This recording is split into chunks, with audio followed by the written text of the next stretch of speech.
Musician and globetrotter Dr. Benny Prasad is visiting Toronto from India.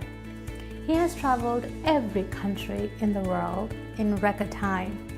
Dr. Prasad has an incredible story that will inspire us all. Please join me in welcoming him to the show. This is my wife. Her name is Benny. Okay. She is from the northeast part of India.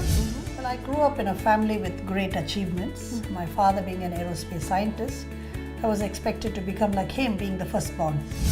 It was all about comparison, and I was fed up with life. I just thought, why should I even live in this world when I'm not even able to live up to my standards and expectations? So as I contemplated to commit suicide is when I had an encounter with Jesus Christ. But at 16, I knew it was the voice of Jesus, is because I heard his voice. The first thing was, at the age of 19, I picked up a broken guitar and picked up broken strings when musicians broke, tied them together and put them on the guitar. And with one sheet of chords, I started to practice how to play the guitar. He said, I want you to travel to every country by 2010. Yes. And that was something beyond my ability, my understanding, my dreams, because my dream was one country. And here he says every country.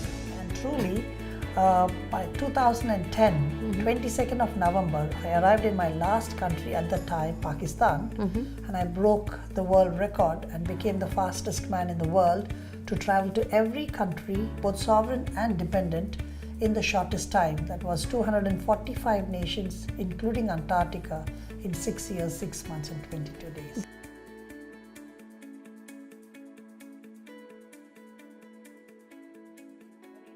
And on my own. So it had to be God to give me the passion and the motivation. Because to play the guitar, to start with, is a discouraging instrument. Unlike the piano, at least when you play something, there is a sound that comes out. But with a guitar, you know, It's a difficult instrument. yes, unless you develop calluses and then you start to play, That's true. there's no sound with your thing. So God gave me that strength to be motivated, self-taught, and passionate with that. And so with one sheet, I started to practice every day, 7 hours every day. And I loved it, even though it was painful, it was hard, it was something that was not pleasant in the beginning. But later on, when I could see that, you know, the sound started to become better and more beautiful, and then I could use my talent to reach out to all kinds of age groups and people groups in the world. And since mine was instrumental music, it was even more easier for people to enjoy because it doesn't have a linguistic approach as such. And today I love it. I've used both the guitar as well as the pan flute to be an inspiration to people out there. All right. Now, you both have an incredible project called Chai 316. Yes. Talk to us about that. Having traveled to every country in the world, by 2012, I'd been to 257 countries, and there were no more countries left.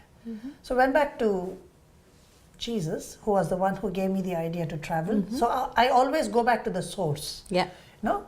So, and I said, God, what do you want me to do next? I've reached the peak of my career. There's no countries left, doing 300 concerts every year, about 50 countries. I travel every year. What next? And that's when I heard this very clearly saying that, Benny, I want you to go back to Bangalore in India and build a very special cafe called Chai 316. Now, this is a 400-seater cafe where we only serve chai, only tea, and the price of the tea is decided by the students. Now, India has about 800 million young people below the age of 35. Yes. But the shocking part is that Bangalore, being the IT capital of India, one of the most educated cities, sadly is also the suicide capital of India. The reason of suicide is parental pressure, educational expectations, and the other one is also that they are sitting in the wrong classroom. So as a result, they are mentally tortured, doing things that they don't want to do, studying things that they are not called for. And many of them have started to result in thinking of suicide. For example, if you look at the age group between 16 to 29, the highest amount of deaths with that age group is not through accidents or sickness, but it is through suicide. Okay, so what's the solution? The solution is one, speaking value into their life and speaking life into a dying situation. So at Chai 316, what we do is, see, our goal is 80% listening and 20% talking. We listen till they finish. So as we listen to them, we are not only valuing their life, but also we are valuing their problems. And validating them. Yes. Their concerns. Exactly. Yeah. And once we do that, they're willing to listen to the advice that we are giving. But generally, you see in the world, we are ready to celebrate somebody's life, but when it comes to problems and pain, we just want to be aloof from them. And many times the suicides have happened because they're all alone by themselves. And there's nobody there to listen. Nobody. So here with this concept, by listening, they know that somebody is concerned. And giving time is far greater than money. And that's what we do, is we give the best of our time. For example, there was an engineering student who was very depressed. He came at 11 in the morning and left at 7 in the evening. So 8 hours, one of the staff sat down and listened. And over a period of time, he started to find purpose, value, friends, love. And through that, his life got transformed. So that's what we do at Chai 316. Every day, about 50 to 60 students walk into the cafe. Every week, we rescue at least 1 or 2 young boys and girls from committing suicide. Wow, that's incredible. Week. So that's what Chai 316 does, is we Yes. offer them our time and we offer them our years, and then we offer them value And that's what God solution. has placed in their lives. Yes. I think that is probably what has happened, is that we live in such a fast-paced society that nobody has time for anyone, including parents. Yes. And so they're busy going to work, Yeah. and they don't have time for children. So that's really an incredible thing that you're doing. Now, you are newly married Yes. and newlyweds. What would you like the people to know about your husband, the star? Yes, we all know him as a star, right? Obviously. But is there anything else you would like us to know about him, since you know him so intimately?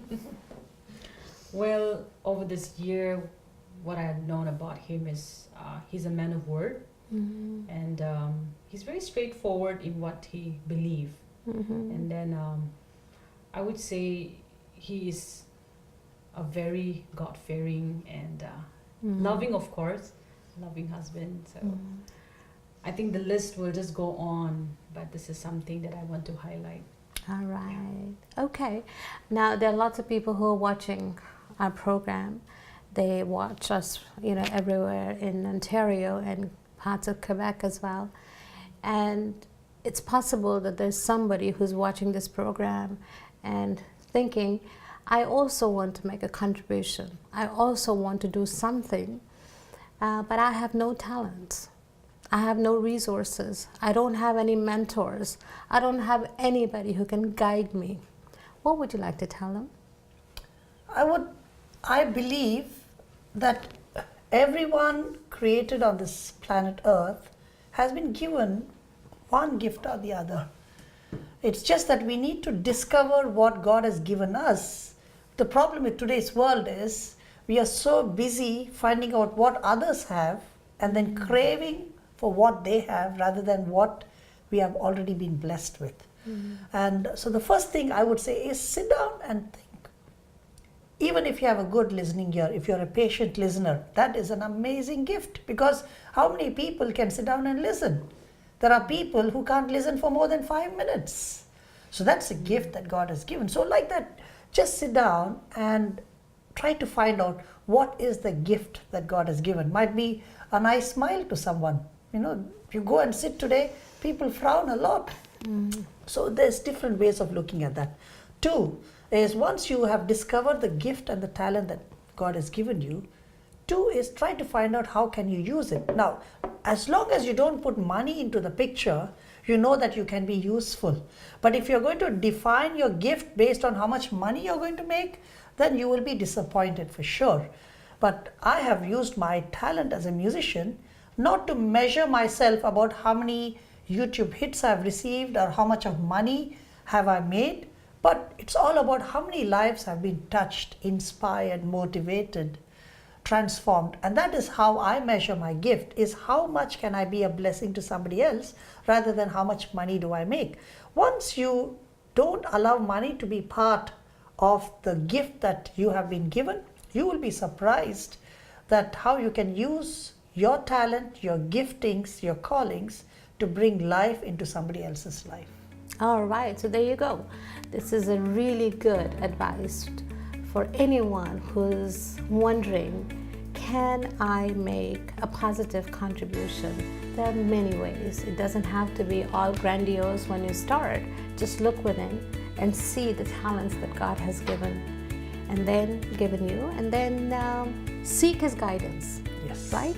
And He's your mentor. He's your guide, and He will guide you in the right direction. And you too can make a difference in the world. Don't go anywhere. We have lots more for you. Thank you for being here. Thank you.